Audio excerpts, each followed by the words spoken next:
Hello, my name is Jenna Metzinger from the Colorado School of Public Health. Thank you for joining our webinar today about talking to young people about vaping. This webinar is sponsored by the University of Colorado Cancer Center.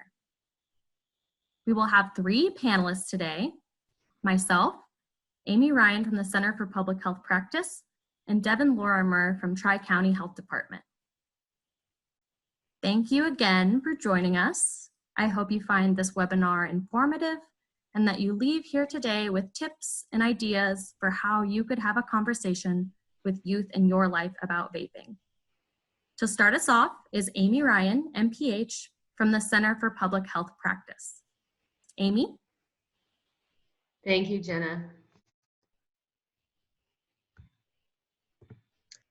So at the end of today's workshop, you will be able to summarize trends and culture of youth use of electronic nicotine devices, e-cigarettes, and vaping, explain the health effects of youth use of vaping, and use tips to have conversations with youth about the use of vaping. As a note, you will notice that in our objectives, I refer to electronic nicotine devices as e-cigarettes and vaping. I will continue to use these terms interchangeably throughout the presentation.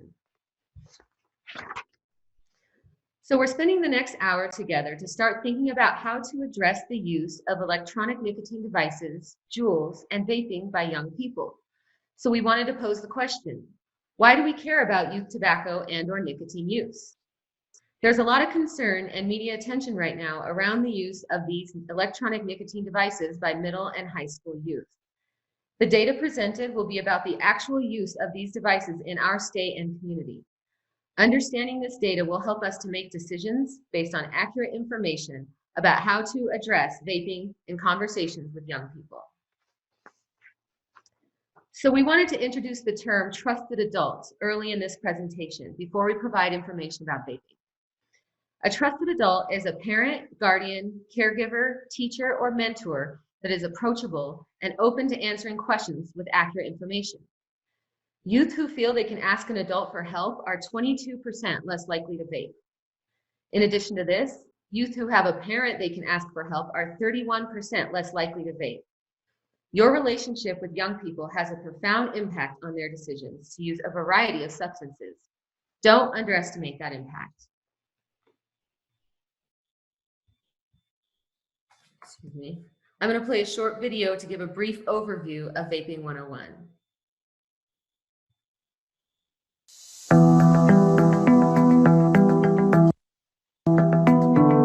Colorado leads the nation in the rate of youth who vape, but the problem isn't isolated to only Colorado. The U.S. Surgeon General even labeled youth vaping an epidemic and a public health crisis, which is why it's important that adults get informed about its serious health risks for youth. Thanks for taking a minute to learn more. Now here's what you need to know about vaping. Vaping is the act of inhaling a vaporized liquid from an electronic device, and it's the latest trend in tobacco use. Unlike traditional combustible cigarettes, vaping devices come in many different forms, so they can be hard to spot. There are e-cigarettes, mods and tanks, and pod mods like Juuls. Vape devices heat and vaporize a liquid, often called juice or e-juice. This juice can contain a range of ingredients, including nicotine, chemical additives, and flavorings. The vaporized juice is what is inhaled. Vaping prevalence is rising rapidly among youth in Colorado and across the country. In a recent study, nearly half of all Colorado high school students said that they had experimented with vaping. Vaping is not a safe alternative for youth. In fact, research shows that vaping can damage a teen's brain, affecting memory and even increasing depression. Other studies have shown that the vapor produced can contain dangerous toxins, including heavy metals and chemicals known to cause cancer. And if all that wasn't bad enough, research shows that youth who vape are 4 times more likely to smoke a year later. It may feel like youth aren't listening to what you say, but adults have a big influence on their behavior. Take a minute to watch our How to Talk to Youth video series and get ideas for having effective conversations with youth. Get the facts. Have a chat. tobaccofreeco.org. So Between 2011 and 2015, there was a 900% spike in youth e-cigarette use, which made e-cigarettes the most frequently used tobacco product among youth. The popularity of e-cigarettes and Juul are helping to normalize tobacco use among a new generation. Left unchecked, we risk setting millions of kids on a path of nicotine addiction. As we'll see in this presentation, these products are far from harmless. Leaving aside the ongoing debate about adult use of e-cigarettes, all health experts agree that e-cigarettes should not be used by kids. Even those in the e-cigarette industry agree on this point. Now, let's learn more about these products and how we can help prevent kids from falling into the latest nicotine addiction trap. Though we don't have statewide 2019 data just yet, the nationwide data from the National Youth Tobacco Survey shows e-cigarette use by high school students to have increased from 13.2% in 2017 to 27.5% in 2019. That's more than double. Youth are using e-cigarettes, which are a tobacco product, at an alarming rate, even in middle school. These graphics from the National Institute of Health illustrate some of the points we discussed in the previous slide.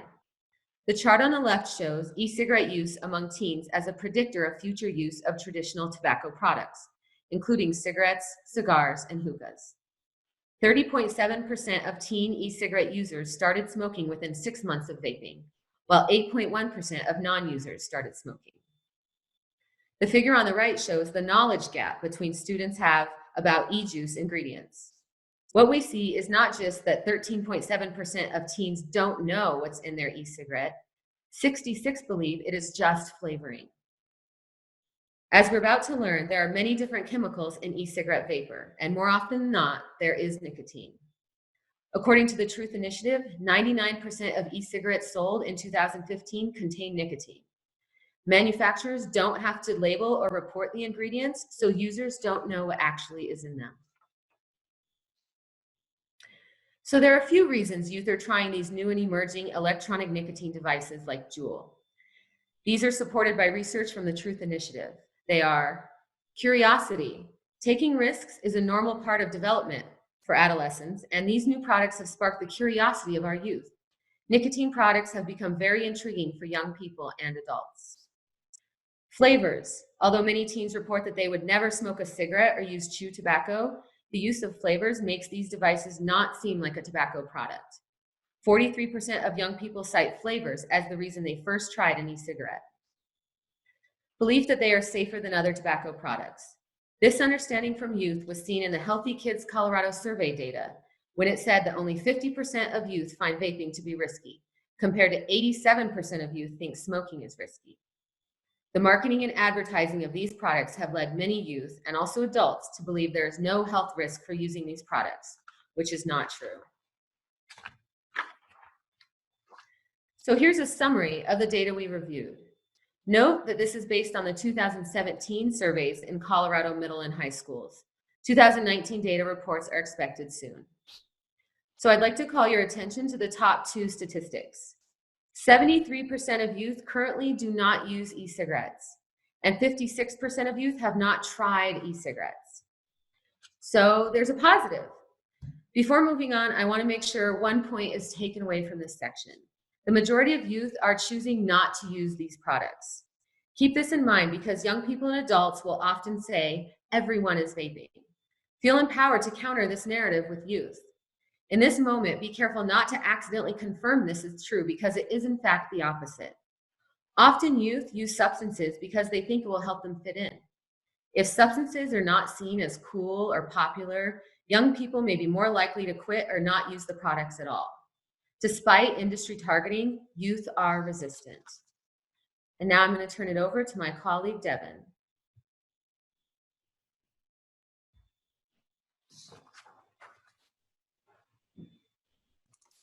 All right, great, thank you. So I'm going to be talking about the current trends in culture with these devices. And I first just want to say that they're constantly changing. They're changing every week. It's even hard for us to keep up with them. So this is in no way a full list of all the terms you might hear, but we hope that this information can empower you so you feel more confident in having that conversation with young people in your life. All right, so here's some terms that you might hear or see with these devices. We saw a few of them in that video we watched previously too. On the right, you have some different terms for different types of devices. I mainly refer to all the devices as e-cigarettes and the flavoring as e-juice. That's not the only way to refer to them, that's just how I do it for this presentation. In the middle, you can see different terms for the flavorings, the stores where you get them, and on the left, you see some slang and some social media terms you might see. Some that need a little more context. Ghosting and cloud chasing refers to the vape tricks that you often see on social media. You can make smoke rings or see how far you can blow your vape cloud. So that's what those terms refer to. And then if you're very prominent on social media, you can be referred to as a vape god or goddess. Again, you don't need to know all of these terms, and it's going to be different for every community. If you're ever unsure of what terms are being used at your school or in your community, you can just ask young people, what do your friends call it? Or what brand are kids using at school? And they'll be able to inform you of those. So here's a little background on how these devices function. They don't all look like this, but they all function basically the same way. There's a battery in there. Some are rechargeable. There's a chamber where you put the e-juice or the cartridge if it's a pod device. And then there's a metal coil in there, and the battery heats up that coil, and that's what vaporizes the liquid that the user inhales. So now we'll dive into the appeal of vaping. Again, you'll see how it's constantly changing, and here's just a few devices so you can hopefully be able to recognize them if you do come across them. On the far left here, we have a mod device, and you can see the mouthpiece, the chamber where the oil goes, some buttons so you can adjust some of the settings. To the right of that is a Juul. Now, Juul is a pod device where you have those little cartridges. They're colored in this picture. So you insert that pod into your Juul device, and that's how you refill the flavoring for devices like Juul. Here you see some that are a little more sneaky. This one looks like a card clicker. And in the bottom right corner, you see some that look like Altoid containers. This is just a small group of vape devices, but you can really see how they give you an opportunity to express your character and personality with color, style, whether you want to be sneaky or not. So you can see how that's very appealing, especially for young people. All right, another draw for these devices is that it's very discreet. Unlike traditional cigarettes or marijuana or anything else that you burn, those give off a distinct odor. Like you can smell it on their clothes or even on their breath. These aren't so obvious, but you can still pick it out if you know what to look for. Some of the fruity flavors sometimes can even smell like a perfume or a shampoo or lotion. But again, how you can be discreet with these devices can be really appealing, especially if you're into the stealth vaping, you like vaping where you're not really supposed to be. And you can see in this image that it's very easy to conceal in your sleeve or in your clothes. And there's ways to get around that. We also know that they're very accessible. When these products were first coming out, the traditional cigarette laws didn't apply to them. So it was really the Wild West. Anything goes. So you can see how at this store, it's right next to candy. It's at eye level, very accessible. Something else that's changed is online sales. Like that's a whole new playground to sell these products, and it's kind of hard to track them down and verify age and things like that online. So that's something else that's kind of evolved compared to traditional cigarette marketing too. We also know that flavors are a big reason why young people decide to try these devices. In 2017, we had 15,000 plus unique flavors. You might wonder why there are so many. There's flavors that we're familiar with, like cherry, cotton candy, bubblegum, flavors like that we're familiar with candies and sweets. But they get very creative. Here you can see an apple pie, slushy, ice cream, mocha flavors. And the creativity doesn't even stop there. The possibilities really are limitless. And there's even completely new flavors like unicorn barf, dragon's breath, zombie blood, flavors like that you can see are kind of designed more for younger generations. And here are some more images of some different brands and flavors. And you can see how they're being associated with sweet treats that we usually associate with something that you would find in a lunchbox for younger people. Some of the brands even look like knockoff brands from brands that we're familiar with, like Roll-Ups, and Candy King kind of looks like Sour Patch Kids. We do know that flavors are the major reason why young people first try these products, because these flavors sound fun and it's a fun way to express yourself. But we do know that the majority of these do contain nicotine. Kind of like what I said earlier, it's currently, laws are starting to catch up, but for a while it was Wild West, anything goes. So because these aren't being regulated very well, even if it says it's nicotine free, you're just taking their word for it. You don't really know. So that's a big concern. Unless you have a chemistry set at home and you can break it down yourself to figure out if it is nicotine free, you're really just taking their word for it. But these products are designed to be addicting. They want you coming back for more as a repeat customer. And so if you're worried about a nicotine addiction, these devices and products should be avoided entirely. All right, so now getting into the marketing of these devices. Again, when these first came out, traditional cigarette advertisement laws didn't apply to these, so they really ran with it. Here's some advertisements from Juul. And you can see that they're using the same tactics that cigarette companies use.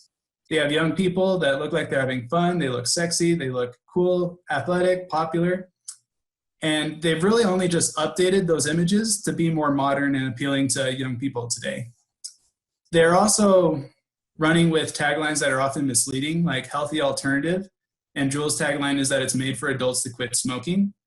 The advertisements kind of tell a different story, but a concern with that is these devices are still pretty new. We don't know exactly how they're harmful or how they're different from traditional cigarettes. So although they might technically be healthier than a traditional cigarette, it still doesn't make these healthy. And so when you label it as a healthy alternative, it kind of makes it sound like there aren't health consequences or that you're better off than you were by using this device than not.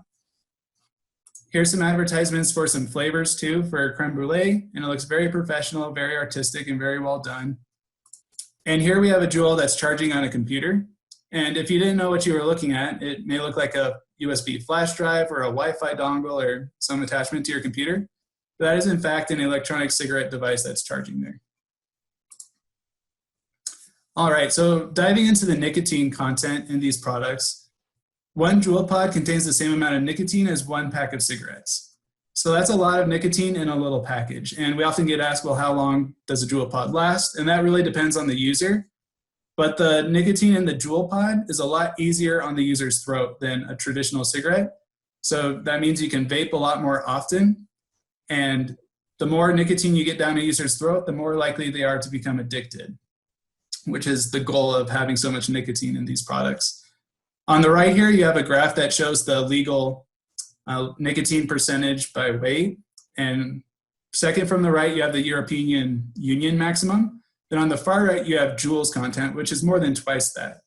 So you can see this really isn't an accident. They want to get as much nicotine in there because they want to get that young person addicted as soon as they can so they can have that customer. All right, so now we'll be talking briefly about the health effects. First, I just want to say that there's a lot that we still don't know about these products. Traditional cigarettes have been around for hundreds of years, and it took us quite a long time to figure out that they cause lung cancer, asthma, all these health problems. These devices and products have only been around for a little less than a decade, and they only became super popular less than that.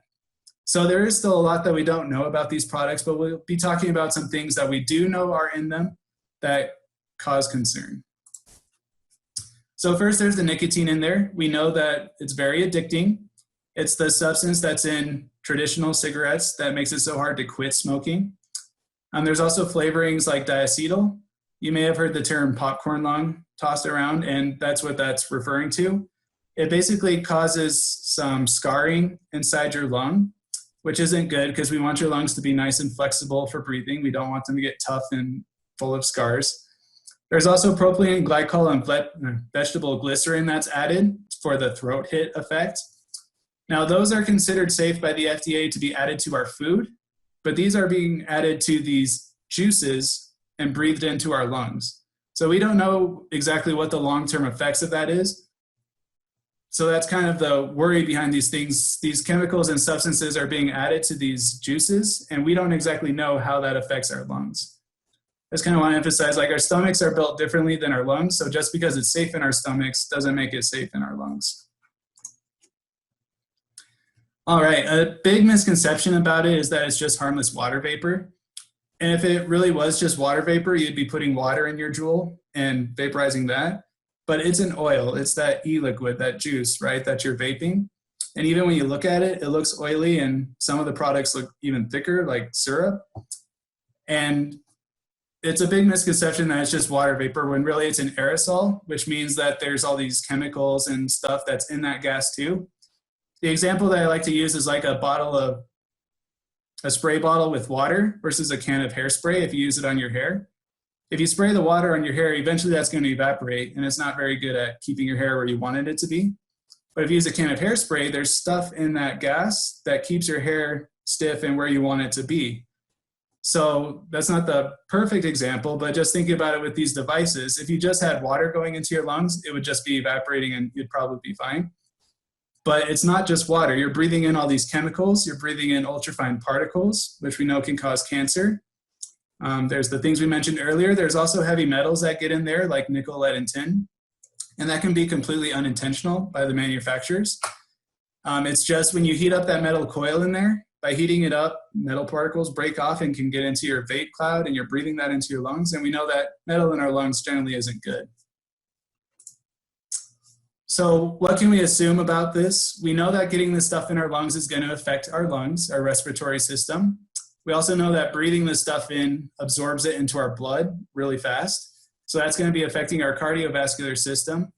Then when these substances and chemicals are getting in our blood, it gets to our brain really fast too. So that's going to be affecting our neurologic system, and you can develop addiction and other neurologic problems too. All right, so we'll be talking about nicotine in the developing brain here. The brain isn't fully developed until about the age of 25, give or take. And while it's developing, it's setting up all this wiring and circuitry in there, and it's preparing itself for adulthood, like with emotions and everything else. So if you introduce a nicotine addiction to that developing brain, it alters the circuitry in there, alters the wiring, and it disrupts the brain's capacity for attention and learning.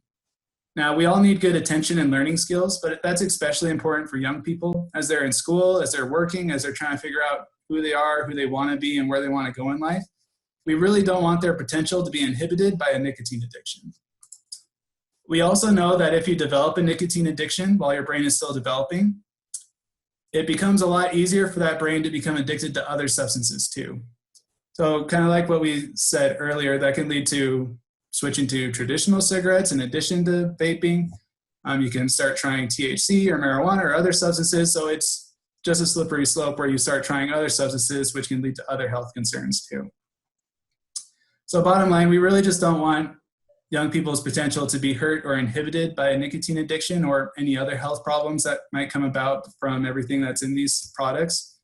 And so now I'll be turning it over to my colleague Jenna, who will be talking about some tips on how we can have that conversation as adults. Thank you, Devin. So now we're going to take everything we just learned and think about how we can cultivate our relationships with youth as trusted adults. So I'll be sharing some tips for talking to the young people in your life about vaping.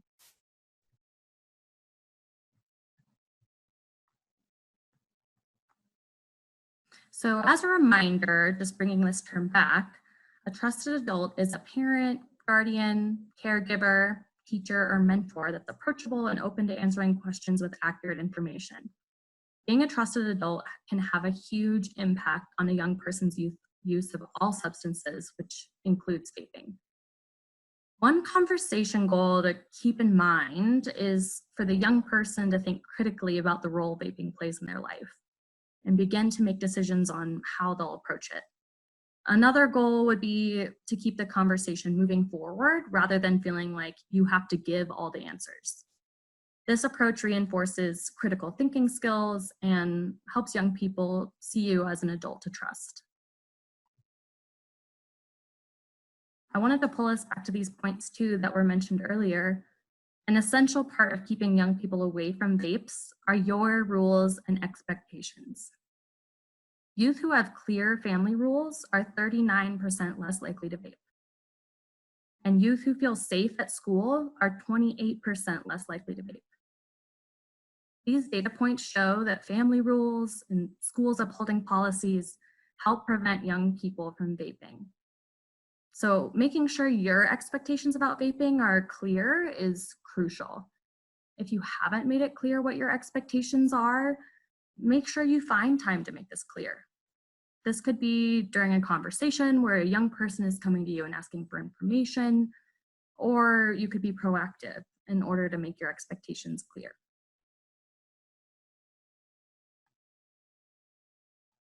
Regardless of what you tell young people, how you tell them is driven by your point of view, your ability to be a role model, the result you hope for in the conversation, and the context of the conversation. Before talking to a young person about vaping, you want to first reflect on your personal point of view. What do you think of vape use? What are your experiences and opinions about substance use in general? How could the young person you're planning on talking with maybe have different views than you? How could you try and meet them where they're at and speak into their listening ears? You also should reflect on your ability to be a role model. What personal actions can you use to reinforce the messages you give young people? What personal actions can detract from your message? And reflect on what you want the result to be. What do you hope to achieve by having a conversation with a young person? Are you trying to protect them? Are you trying to give them information or skills? Are you trying to intervene and change their behavior? And reflect on the context. Are you preventing a situation or responding to one? Are you focused on one incident or a longer-term approach? We do encourage you to take some time and think this through. This will help you to have productive, effective conversations with the young people in your life. So with those ideas in mind, we'd like to play this short video for you from Tobacco Free Colorado's Tips for Talking to Youth.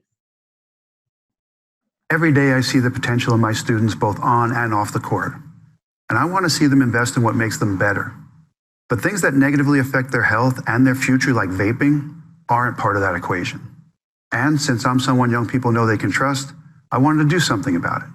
So I built up my conversation skills around hard topics, which makes it a lot easier to broach subjects like vaping. As a result, young people know they're safe telling me just about anything. Here are 7 things I learned which might help other trusted adults have a productive conversation about the challenges youth are facing these days. Before you bring up the topic, you should know that Colorado leads the nation in youth vaping, and that high school students are vaping at almost twice the national average. You should also know that vaping is more harmful for young people because nicotine, the addictive chemical in most vapes, is bad for the developing brain. You don't have to have a formal discussion. Some of the best conversations can happen when you least expect it, like after practice or between classes. You want young people to know that you hear them and that what they have to say matters. One way to do this is to repeat back what they've just said. It keeps the conversation going and reassures them that you're really listening. A lot is happening all around us. If you see someone else vaping, you can ask young people what they know and how they feel about it. It's your job as a trusted adult to let youth know what's allowed and what's not, and that if they don't follow the rules, there will be consequences, not only at school, but in life. Most importantly, remind young people of their potential and that they're already full of greatness, and that they should put their energy into achieving their goals. If you know a teen who has vaped or is vaping, try your best to stay calm and not judge. Ask why they made the decision to vape. Along with your support, there are lots of resources to help young people quit. If you're like me, I feel a responsibility to talk to the young people in my life, like those I coach, about things like vaping. Once I knew these 7 tips on how to get the conversation started, I felt confident in my ability to connect with them and help them make choices we're both proud of. Give them a try for yourself.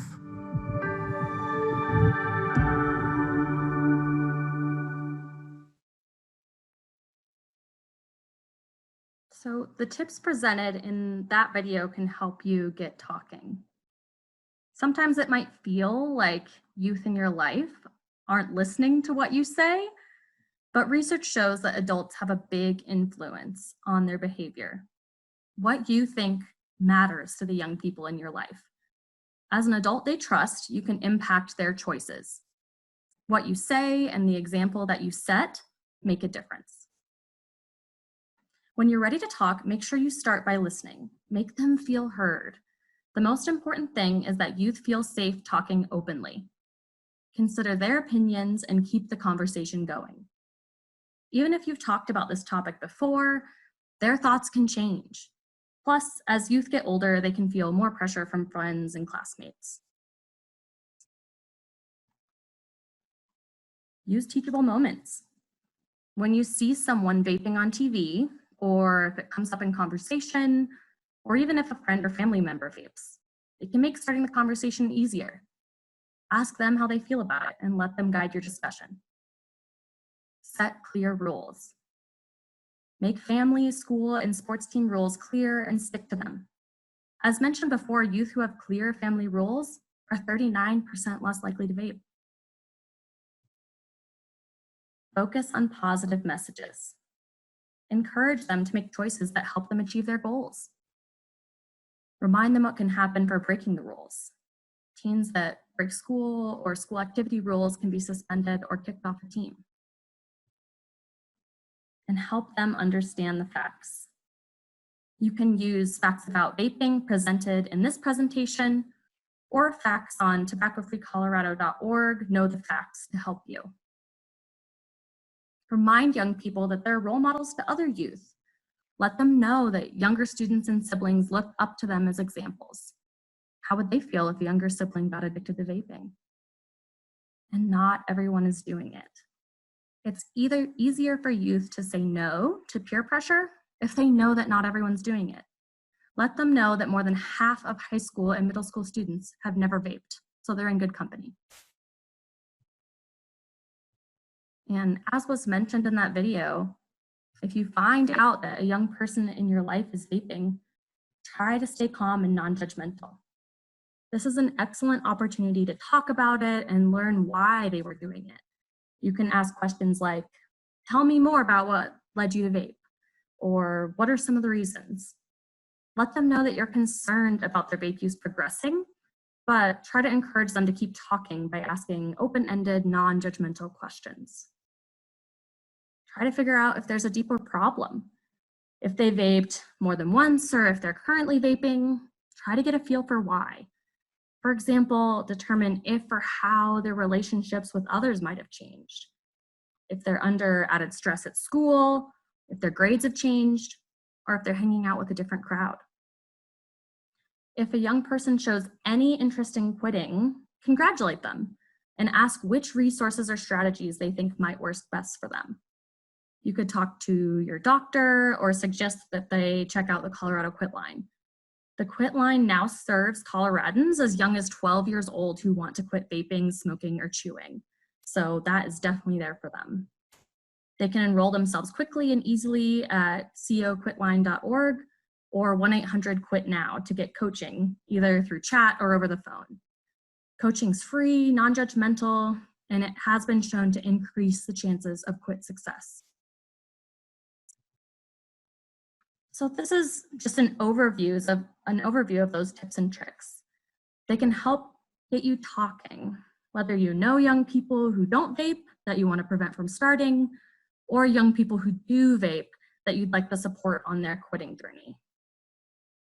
Keep these tips we've discussed today in mind before you try and start a conversation with a young person about vaping.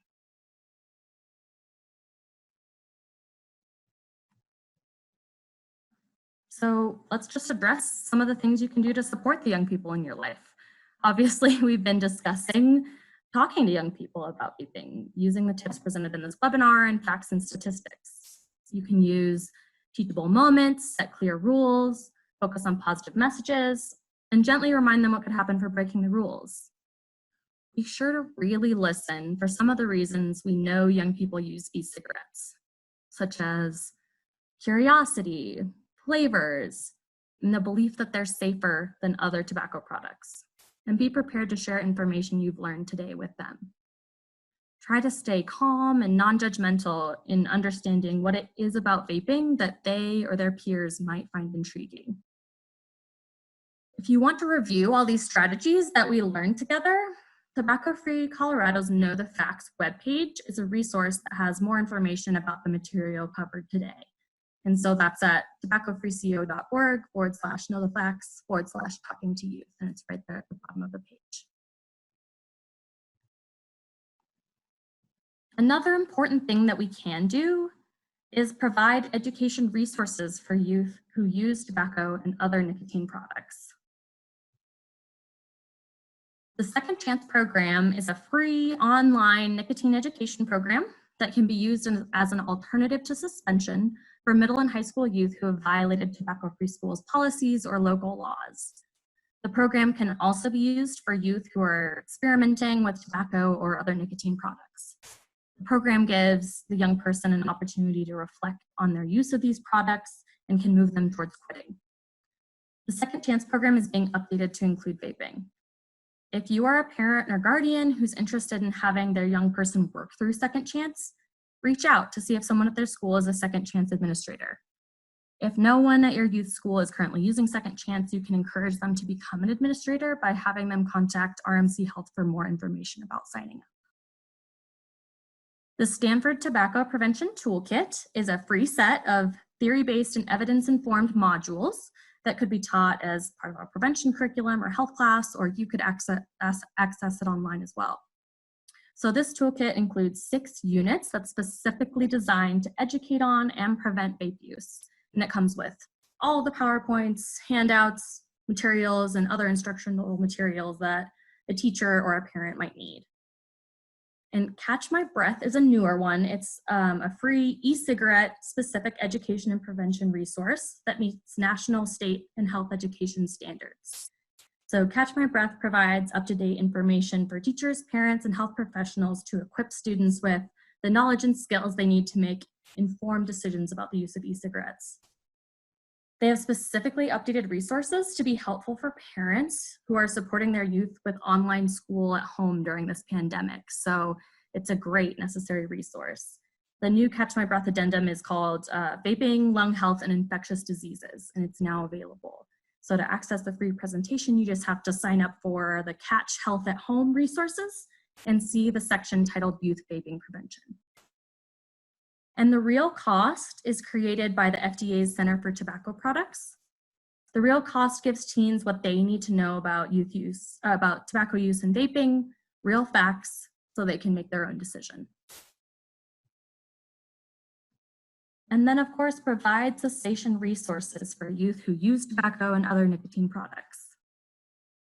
As mentioned before, the Colorado Quit Line is a service that provides free coaching and resources on the web and over the phone to help all Coloradans quit any form of tobacco, including vape. All services are free, confidential, and non-judgmental, as I mentioned before, and a reminder that youth as young as 12 can enroll in phone and web services. So the dedicated landing page for youth is coyouthquitline.org, and it provides youth-focused content, easy to access web enrollment, and young people can access phone coaching, e-coaching, web chat, text message, and email support. Smoke Free Teen is a part of the National Cancer Institute's smokefree.gov initiative. And so Smoke Free Teen helps teens stop using tobacco by providing information grounded in scientific evidence and offering free tools that meets teens where they are on their cell phones. Their text messaging program can help teens quit smoking, and the Quit Start app helps teens become smoke-free by providing helpful strategies for tackling cravings, bad moods, and other situations where teens may smoke or vape. And the Truth Campaign also provides text-to-quit vaping services called This Is Quitting, and the help and support that youth need is just a text away. So all they have to do to get started is text Ditch Juul to 88709, and more information about that is at thetruth.com. So those are great resources that you can tap into if you do know a young person who is vaping or using tobacco and would like to quit. So we all want our young people to be healthy and thriving. By talking about vaping and the use of other nicotine products, we're helping youth be successful at school, at home, and in their communities. So thank you for your attention and your willingness to want to start this conversation with the young people in your life. Thank you all. Have a great rest of your week.